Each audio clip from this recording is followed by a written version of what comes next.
Okay, hi guys. I'm done with a full day of Zoom, so this is going to be a little crazy and chaotic, and you're welcome to skip forward or play it on double speed or whatever it is you need to do to get through it. Hopefully I'll get to redo this at some point. Okay, I wanted to give you like a framework of environmental rhetoric so that you can go into this first film with some kind of foundation for looking at how to analyze it. Your ultimate goal with this first film is just to like dip your toes in the water and to think about watching something, not just to like enjoy it, but to figure out what its message is. Like, what is the rhetorical argument that's being made by this film? Like, everything has an angle, right? So, what is the angle of this movie? What is getting across, either intentionally by the director or unintentionally? So, this is a talk I did at a conference a few years ago. 2017, wow, on millennial ecology, which is a type of theme in environmental rhetoric and science fiction films. So the theme focused on ecological apocalypse narrative, because that's kind of what I like to focus on, what I'm into. So just going to recap on what rhetoric is in general. That's like the big outer circle. Talk a little bit more specifically about environmental rhetoric. Maybe I'll introduce you guys to this millennial ecology, which is one concept within environmental rhetoric, and then to a more specific subset focus of apocalypse narrative. So you guys have already learned about this like three main categories of rhetoric that were developed in like the time of Isocrates and the Greeks, and they were really into teaching people how to make arguments in courts.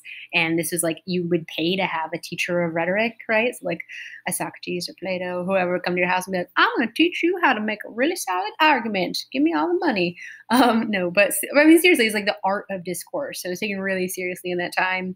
And there's sort of like two views of rhetoric. There's the constitutive, which is just like helping to construct a worldview.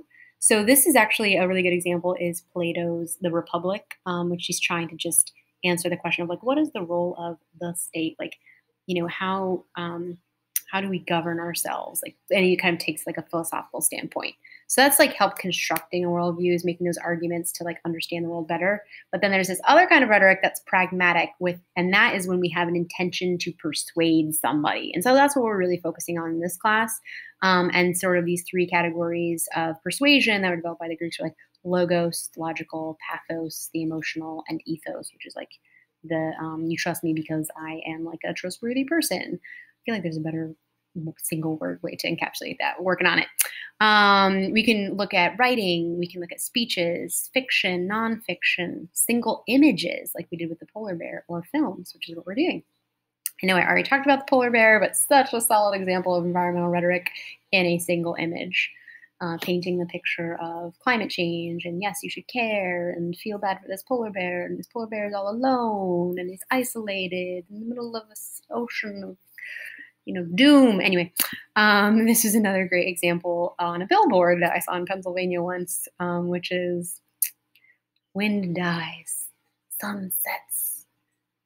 And the idea here is that coal is forever. Not even going to get into that, but like definitely some rhetoric happening. Big, strong coal miner, sun behind him. And yeah, so rhetorical appeals, like I just talked about. So I'm not going to go over those ones again. Oh gosh, I lost my mouse. And again, these are like to persuade people. So yeah, I'm not going to go into these again. These are ways that you can use these three rhetorical pathways. I'll do another video just specifically focusing on those to get into them a little bit deeper. So some themes in environmental rhetoric specifically, I'm going to go over 4. Sublime. This is like, oh, reverie of nature. So Ansel Adams is a photographer, and his photos are often cited as like a really great example of the sublime.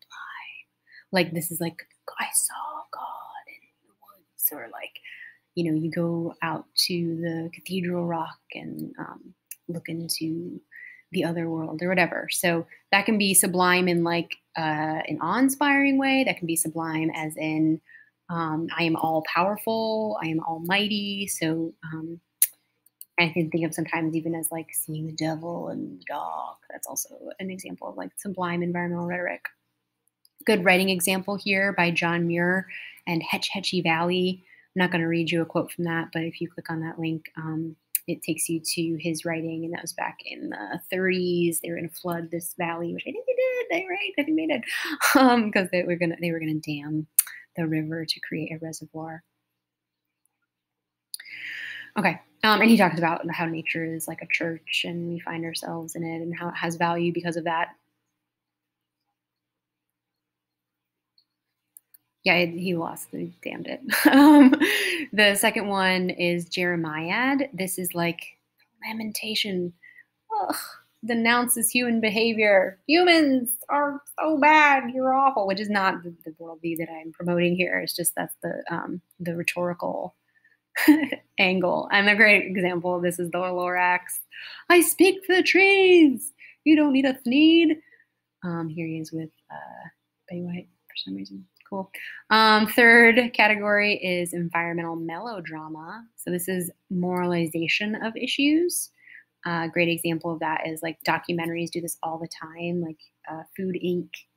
is a great example of that, where like it's the moral choice to be a conscientious consumer of agricultural products because there are dire consequences behind our actions. So kind of makes that appeal. It's like your sense of justice and what is right. And the last one, which is my fave, is apocalyptic narrative, which is warning of dire consequences. If we don't change our ways now, we will live in a world of doom. And then I focus in on a specific kind of that apocalyptic narrative called the millennial ecology. This questions the dominant ideology of progress, utilizes the apocalyptic narrative, gets audience to recognize that a problem exists, and then generally is a call to action, and plays on the public's growing unease with technology and faltering belief in the power of science, which is positivism. Well, not quite, but it's related. Yeah, I'm not going to super go in. Well, I guess I will. So a catalyst for the millennial ecology movement was Rachel Carson's Silent Spring.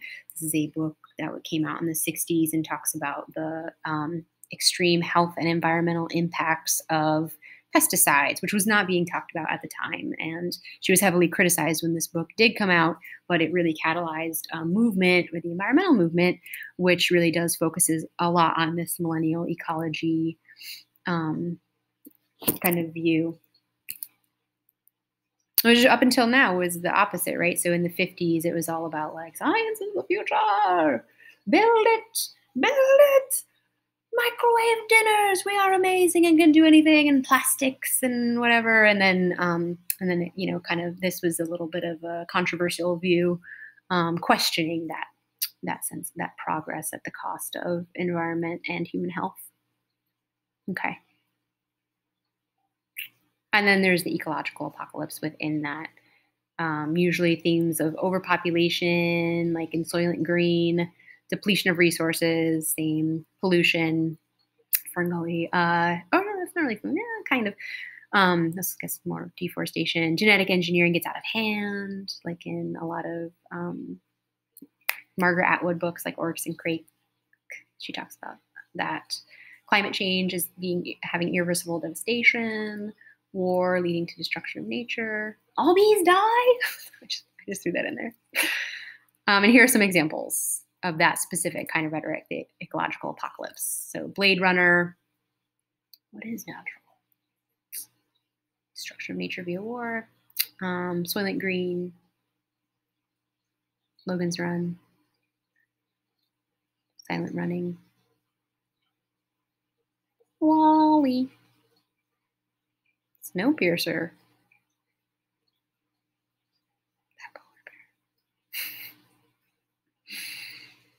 All right, what have we learned?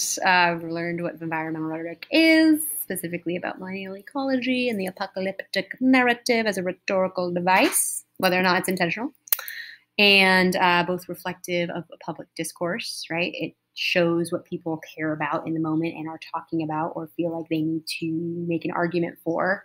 And I would argue it also helps to shape that discourse for the future, like the Silent Spring book, bringing out something that hasn't been talked about, but should be. Okay, I'm done. So yeah, I guess the last thing I'll say is that this might be helpful to applying one of these ideas or multiple of these ideas to your first essay about the film.